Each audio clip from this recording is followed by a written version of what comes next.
Hello people, I'm Marc Ryan, licensed acupuncturist and herbalist from Hashimoto'sHealing.com. And in this video, I want to bring together some of the previous material and show you how to effectively use exercise to boost energy. Alright, so firstly, let's talk a little bit about exercise in general. One thing I found is there seems to be kind of this bell curve of exercise benefit. There's really a sweet spot. And the way to find it is by simply paying attention to how you feel afterwards. If you do too little, you don't get much benefit. It doesn't result in any increase in energy or weight loss or feeling better.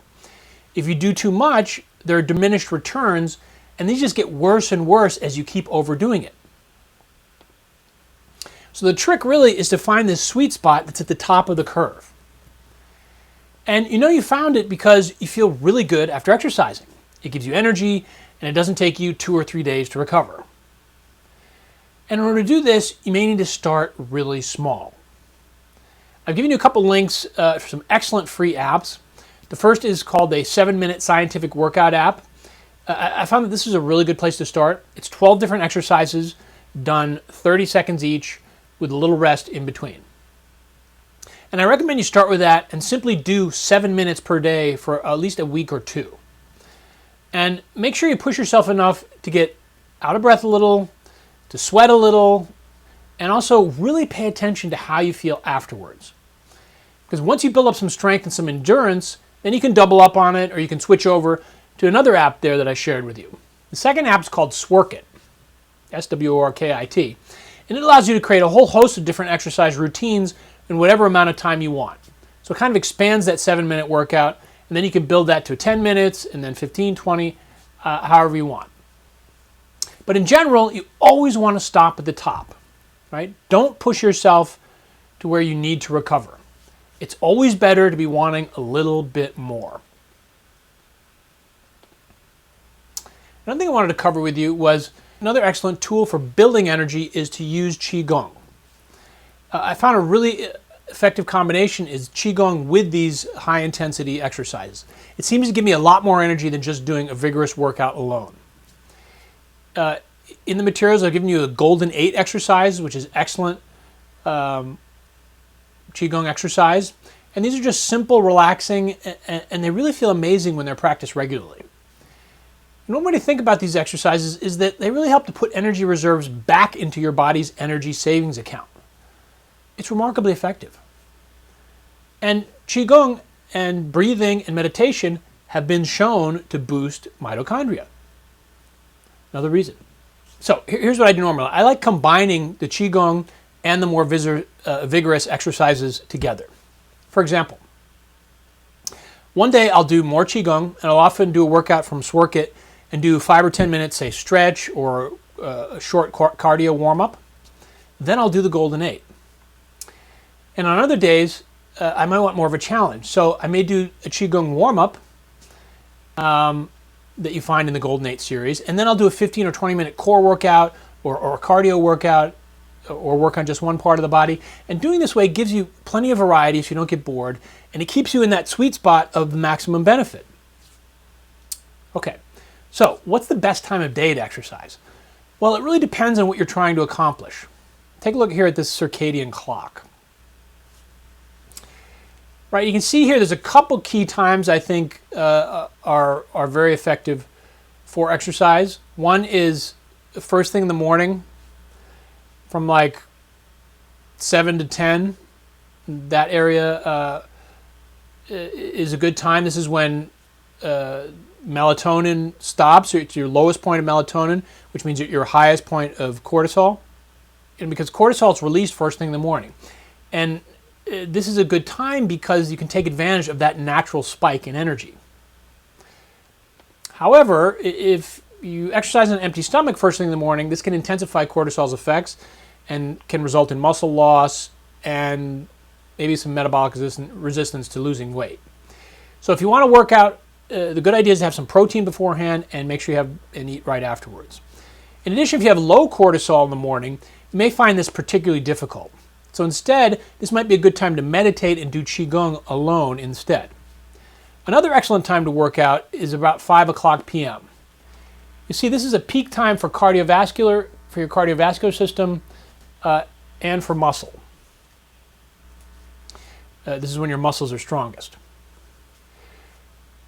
So this would be an excellent time to try and do a more vigorous routine and do something, to build muscle, like some weightlifting. Be sure again you have some protein prior to working out and eat immediately afterwards for maximum muscle building and energy generation. Muscle strength and mitochondrial health are very closely related. All right, cool. So that's some basics. You got some time frames. Let's just quickly review. Firstly, when you're starting out, but also just in general when you're thinking about exercise, we want to use exercise to build energy, and to do that, we have to start with just the right amount. So we have to find our sweet spot. And for a lot of people with Hashimoto's, in my experience, that sweet spot is a lot less than they realize. So start with a 7-minute workout that I recommend. There's an app there for you to download. It's free. Go from there. Another thing to do also, I think it's really important to have variety and mix up a combination of Qigong, these simple breathing and movement exercises, some meditation. I like standing meditation also, and these vigorous high-intensity training exercises.